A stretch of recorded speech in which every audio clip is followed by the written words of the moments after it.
आज हम आपके साथ एक साथ दो नाश्ते की रेसिपी शेयर करेंगे। दोनों ही रेसिपी बनाना बहुत ही ज़्यादा आसान होगा, लेकिन बहुत ही टेस्टी लगती हैं। तो चलिए फिर फटाफट से अपनी पहली रेसिपी को बनाना स्टार्ट कर लेते हैं। मैजिक किचन बैगुनी में आपका वेलकम है। हमने ये आधी कटोरी मूंग की दाल को 2 से 3 घंटे के लिए पानी में भिगो कर छोड़ दिया था। दाल अच्छे से भीग गई थी, तो 2 से 3 पानी से अच्छे से वॉश कर लेना है और इसके बाद में एक मिक्सी के जार में इस पूरी ही दाल को ट्रांसफर कर देना है। हाँ, मूंग की दाल का जो छिलका होता है वो हमें हटा देना है। अगर थोड़ा बहुत छिलका बना रहेगा तो उससे कोई फर्क नहीं पड़ता है। आप जैसा कि देख सकते हैं कि हमारी भी दाल में थोड़ा बहुत छिलका है। 2 हरी मिर्च डाल दिए हैं, थोड़ा सा अदरक का टुकड़ा डाल दिए हैं छील करके, और इसके बाद में ढक्कन बंद करके हमें इसका पेस्ट बना लेना है।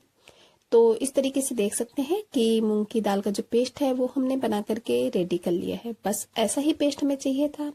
और हाँ, मूंग की दाल को पीसते टाइम पानी अगर आप चाहें तो चम्मच 2 चम्मच डाल सकते हैं, लेकिन मूंग की दाल जो होती है वो ऐसे ही बहुत ही आसानी से पिस जाती है।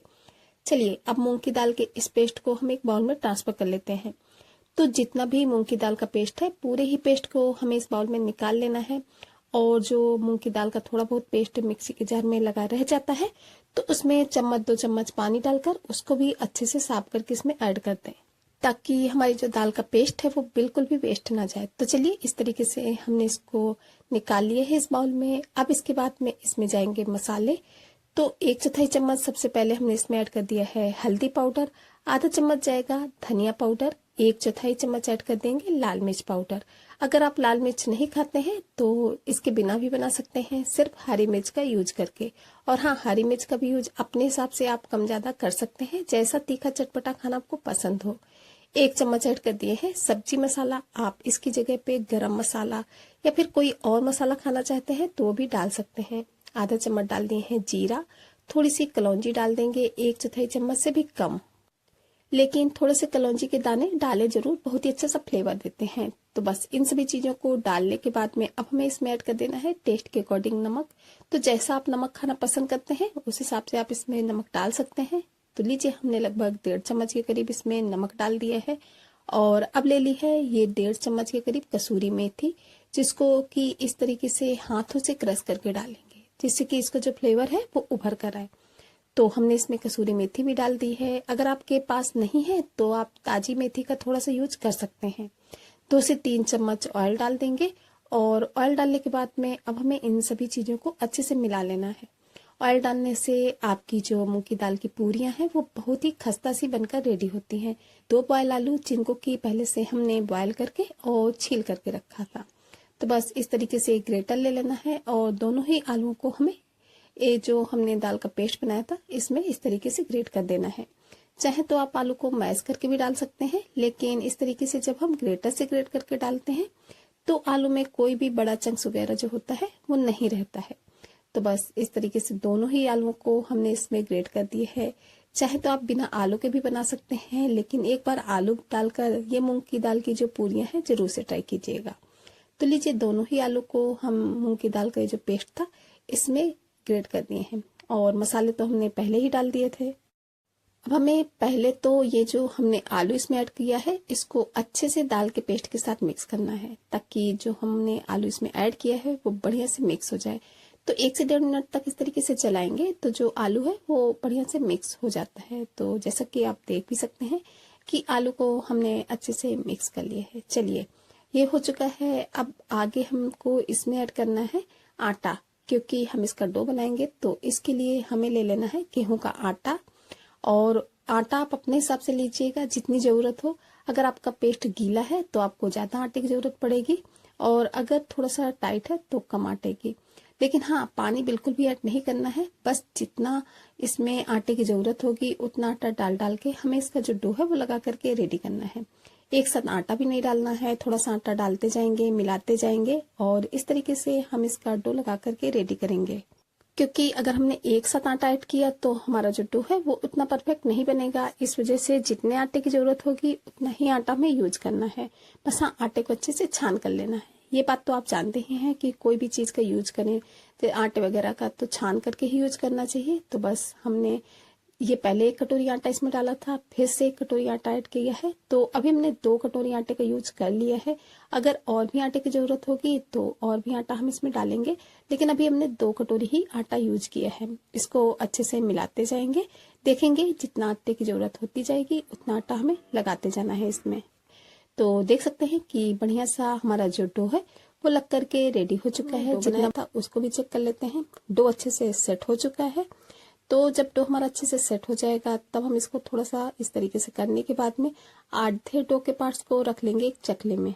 और अब पहले तो हमें डो को चिकना कर लेना है और इसके बाद में हमें इसकी लोइयां कट करनी है। तो लोइयां कट करने के लिए जैसे कि नॉर्मल हम पूरी वगैरह बनाने में लोई कट करते हैं, बस उसी साइज की लोइयां कट कर लेनी है। हाँ, चाहे तो आप एक बड़ी सी रोटी मतलब कि बेल सकते हैं जैसा कि चकला है, और इसके बाद में उसकी छोटी छोटी सी पूरियां किसी गिलास या फिर कटोरी वगैरह से कट कर सकते हैं। लेकिन हमने इसी तरीके से कर लिया है, तो बस छोटी छोटी सी लोइयां कट करनी है। सभी लोइयों को रख दिया है साइड में और एक लोई ले ली है, उसको थोड़ा सा चपटा करेंगे और इसके बाद में इसमें लगाएंगे सूखा आटा, और सूखा आटा लगाते हुए हमें इसे बेल लेना है। चाहे तो आप इसमें ऑयल भी लगा सकते हैं, लेकिन हमने इसमें थोड़ा सा सूखा आटा लगाते हुए इसे बेलकर रेडी किया है, ताकि जो हमारा ये डो है वो ना तो चकले में चिपके और ना ही बेलन में, तो बहुत ही आसानी से बेलकर रेडी हो जाती है। और हाँ, हमें पूरियों को ज्यादा पतला नहीं बेलना है। अगर हमने पूरियों को ज्यादा पतला बेला तो उतने अच्छे से नहीं फूलेंगी। इस बाद में हमने इनको फ्राई करना स्टार्ट किया था। तो चलिए चलते हैं गैस की तरफ। और गैस में एक कढ़ाई में ऑयल को गर्म होने के लिए रख दिए थे। ऑयल अच्छे से गर्म है तब हम एक एक पूरियां इसमें डालते जाएंगे। और कि आप लोगों का धन्यवाद करना तो बनता ही है, क्योंकि आप लोगों के सपोर्ट से ही तो हम लोग इतना आगे तक जाते हैं। तो प्लीज चैनल को सब्सक्राइब जरूर से कीजिएगा। तो देख सकते हैं एक एक पूरी कितनी अच्छे से गुब्बारे जैसी फूल रही है और कलर भी इनमें कितना प्यारा आ रहा है। तो चलिए इसी तरीके से सभी पूरियों को हम फ्राई कर लेते हैं और इसके बाद में आपसे मिलते हैं। तो एक एक करके जितनी भी पूरियां थी इसी तरीके से फ्राई करने के बाद में हमने ये 8 से 10 जो पूरियां हैं वो फ्राई करके रेडी कर ली हैं। आप इन्हें गर्मा गर्म चाय के साथ खाइए या फिर चटनी सॉस के साथ, बहुत ही टेस्टी लगेंगी। कहीं सफ़र में जा रहे हैं तब भी ले जा सकते हैं। तो चलिए पहली रेसिपी तो हमने बना करके रेडी कर ली है। अब अपनी हम दूसरी रेसिपी को भी बनाना स्टार्ट कर लेते हैं। तो उसके लिए भी देखते हैं कि हमें क्या क्या प्रोसेस करना होगा। 5 घंटे में जो ये हमारी दाल है वो अच्छे से भीग जाती है। चने की दाल को भीगने में थोड़ा सा ज़्यादा टाइम लगता है, इस वजह से आप चाहे तो इसे ओवरनाइट भी सोक करके रख सकते हैं। इसके बाद में हमने इसे अच्छे से वॉश कर लिया है 2-3 पानी से, और इसका जितना भी एक्स्ट्रा पानी था वो हटा दिया है। और एक मिक्सी जार में जितनी भी हमारी ये दाल है पूरी दाल को हम ट्रांसफर कर देंगे। तो इस तरीके से देख सकते हैं कि जितनी भी दाल थी पूरी दाल को हमने मिक्सी के जार में डाल दिए है। अब हम इसमें थोड़ा सा पानी डालेंगे, क्योंकि दाल को पीसने में ऐसे प्रॉब्लम होती है, इस वजह से थोड़ा सा पानी डाल दिए है। और मिक्सी जार का ढक्कन बंद करके हमें इसे पीस करके रेडी कर लेना है। तो चलिए इसे पीस करके ले आते हैं।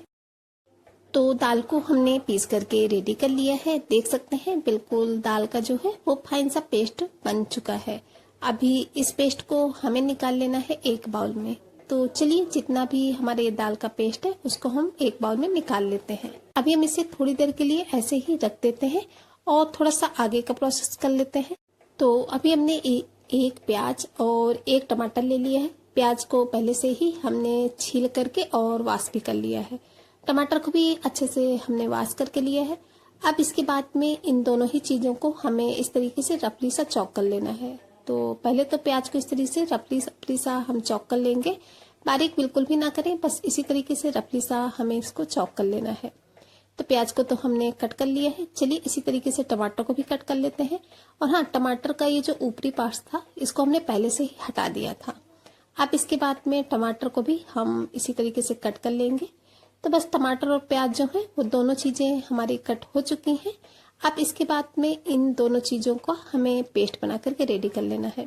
तो इसके लिए हमने फिर से एक मिक्सी का जार ले लिया है और इस प्याज और टमाटर को हमें मिक्सी के जार में ट्रांसफर कर देना है। तो चलिए फटाफट से हम इन दोनों चीजों को इस मिक्सी के जार में डाल देते हैं। और हाँ, इन्हें पीसने के लिए हमें पानी डालने की बिल्कुल भी जरूरत नहीं है, क्योंकि प्याज और टमाटर जो होते हैं वो बहुत ही ऐसे ही आसानी से इनका पेस्ट जो है बनकर रेडी हो जाता है। तो लीजिए, हमने प्याज और टमाटर का फाइन सा पेस्ट जो है बना करके रेडी कर लिया है। अभी इस पेस्ट को जो हम चने की दाल का पेस्ट बनाए थे उसी पेस्ट में मिला देंगे। तो जितना भी हमारा ये टमाटर और प्याज का पेस्ट है उस पूरे ही पेस्ट को हम इसमें डाल देंगे। यकीन मानिए फ्रेंड्स, आज से पहले आप इस नाश्ते को कभी नहीं ट्राई किए होंगे, एक बार जरूर से ट्राई कीजिएगा। बहुत ही आसानी से बन जाता है, टेस्टी होता है और टेस्टी होने के साथ साथ हेल्दी भी बहुत ही ज्यादा होने वाला है, क्योंकि इस नाश्ते को हमने बहुत ही कम ऑयल में बना करके रेडी किया है। इस वजह से ये जो नाश्ता है वो बहुत ही हेल्दी भी है। तो मिक्स कर लेंगे। तो इस तरीके से प्याज टमाटर के पेस्ट के साथ हमने चने की दाल का जो पेस्ट था उसको भी अच्छे से मिला लिया है। अब इसके बाद में हमें इसमें ऐड करनी है सूजी। तो ज्यादा सूजी नहीं ऐड करेंगे, लगभग 3 से 4 चम्मच ही हम इसमें सूजी ऐड करेंगे। और हाँ, सूजी आप इस रेसिपी के लिए बारीक वाली ही यूज करें तो ज्यादा परफेक्ट रहेगा, आपका बैटर परफेक्ट बनेगा। लेकिन हाँ, अगर आपके पास मोटी वाली सूजी है तो आप एक काम करिए, उसको थोड़ा सा मिक्सी जार में डाल करके चला दीजिए, आपकी सूजी परफेक्ट हो जाएगी। उसको आप इसमें डाल सकते हैं। अब हमें सूजी और इस दाल के पेस्ट को बढ़िया अच्छे से मिला लेना है। तो इस तरीके से देख सकते हैं कि दोनों ही चीजों को हम बढ़िया अच्छे से मिला लिए हैं। बैटर जो है वो हमारा परफेक्ट है। अभी चलिए इसे थोड़ी देर के लिए रेस्ट के लिए छोड़ते हैं, क्योंकि हमने इसमें सूजी डाली है और सूजी जो होती है उसको तो रेस्ट चाहिए होता है। इस वजह से हम इसे लगभग 5 से 6 मिनट के लिए रेस्ट के लिए छोड़ देते हैं ढककर। तो लगभग 5 से 6 मिनट के बाद में फिर से जब हमने इसे चेक किया तो जो हमारी सूजी है वो अच्छे से फूल चुकी है, क्योंकि हमने इसे रेस्ट के लिए छोड़ दिया था। अब चलिए पहले तो इसी तरीके से इसे मिला लेंगे। अभी हमने इसमें बिल्कुल भी पानी नहीं ऐड किया है, तो ये जो हमारा बैटर है वो थोड़ा सा थिक है। इस वजह से हम इसमें पानी डालकर इसका परफेक्ट बैटर बनाएंगे। तो ज्यादा पानी नहीं डालेंगे। पहले हमने इसमें 2 से 3 चम्मच के करीब पानी डाला है और इसके बाद में भी ये बैटर जो है ये थोड़ा सा थिक है, तो 2 चम्मच पानी फिर से डाल देंगे और इसे अच्छे से मिलाएंगे। तो देख सकते हैं बैटर की कंसिस्टेंसी। एक साथ पानी इसमें ज्यादा बिल्कुल भी नहीं डालें, क्योंकि हमें इसका जो बैटर है वो ज्यादा पतला नहीं बनाना है, इस बात का ध्यान रखना है। अगर आप बैटर पतला बना देंगे तो आपकी रेसिपी परफेक्ट नहीं बनेगी। अब इसी स्टेज पर हमने इसमें ऐड कर दिया है टेस्ट के अकॉर्डिंग नमक, और चने दाल का यूज किया है तो 1/4 चम्मच इसमें जाएगी अजवाइन। अजवाइन का जो फ्लेवर होता है वो चने की दाल की किसी रेसिपी में या फिर बेसन की रेसिपी में बहुत ही अच्छा सा आता है। करी पत्ता, जिनको कि हम इसमें बारीक बारीक सा कट करके ऐड कर देंगे।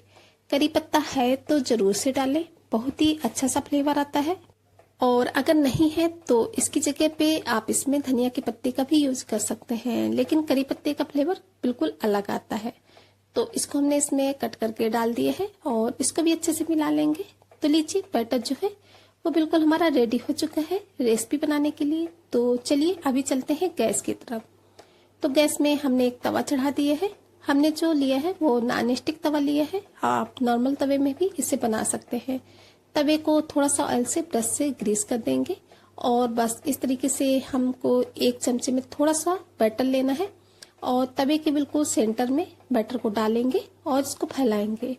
शेप आप अपने हिसाब से छोटी बड़ी कर सकते हैं, लेकिन हमने इसे ज्यादा बड़े शेप में नहीं बना करके रेडी किया है। इस तरीके से मीडियम साइज में ही बनाकर रेडी करेंगे। बहुत ही अच्छे से ये शेप ले लेता है, बिल्कुल भी प्रॉब्लम नहीं होती है इसे बनाने में। आप देख भी सकते हैं कितना आसानी से इसने शेप ले लिया है। 1 मिनट तक इसे इसी तरीके से लो फ्लेम पर एक तरफ से सेकने देंगे और 1 ही मिनट के बाद में जब हम स्टेपला की सहायता से इसे पलटेंगे तो देख सकते हैं कितनी आसानी से पलट गया है। बिल्कुल भी प्रॉब्लम नहीं होती है इसे बनाने में। अब इसके बाद में ब्रश से थोड़ा थोड़ा सा ऑयल लेंगे इस तरीके से और इसमें 1 से 2 बूंद ऑयल हम लगा देंगे और बढ़िया अच्छा सा इसमें टेस्ट भी आ जाए। तो बस इसी तरीके से उलट पुलट करके हमने इसे दोनों तरफ से अच्छे से सेक लिया है। तो एक जो पीस है वो हमारा रेडी हो चुका है। तो और इसी तरीके से अपने पूरे ही नाश्ते को बना करके रेडी कर लेते हैं और इसके बाद में चलिए फाइनली इसकी प्लेटिंग भी कर लेते हैं। तो लीजिए फ्रेंड्स, रेडी हो चुका है चने की दाल से बनने वाला बहुत ही टेस्टी सा हेल्दी सा नाश्ता, जिसको कि आज हम बिल्कुल डिफरेंट तरीके से बना करके रेडी किए हैं। प्याज टमाटर का टेस्ट देने वाला ये जो नाश्ता है ये बहुत ही यम्मी लगने वाला है। तो आज की दोनों रेसिपी आपको कैसी लगी कमेंट बॉक्स में ज़रूर से बताइएगा। इसे ज़्यादा से ज़्यादा फैमिली फ्रेंड्स के साथ शेयर भी करें ताकि वो भी इन दोनों रेसिपी को एंजॉय कर सकें और उनका जो प्यारा सा सपोर्ट है वो हमें मिल सके, क्योंकि आप सभी के सपोर्ट से ही तो हम लोग आगे बढ़ते हैं। और वीडियो को लाइक और हाइप करना बिल्कुल भी नहीं भूलिएगा। और इस सेकंड नाश्ते को हमने सर्व किया था दही और टोमेटो केचप के साथ। आप अपने पसंद की चटनी सॉस के साथ इसे एंजॉय कर सकते हैं। चलिए फ्रेंड्स, फिर चलते हैं, मिलेंगे किसी नई वीडियो में किसी नई रेसिपी के साथ जो कि टेस्टी होने के साथ साथ हेल्दी भी होंगी और घर के सामानों से बनकर रेडी भी हो जाती हैं। तब तक के लिए bye bye. Thanks for watching my video.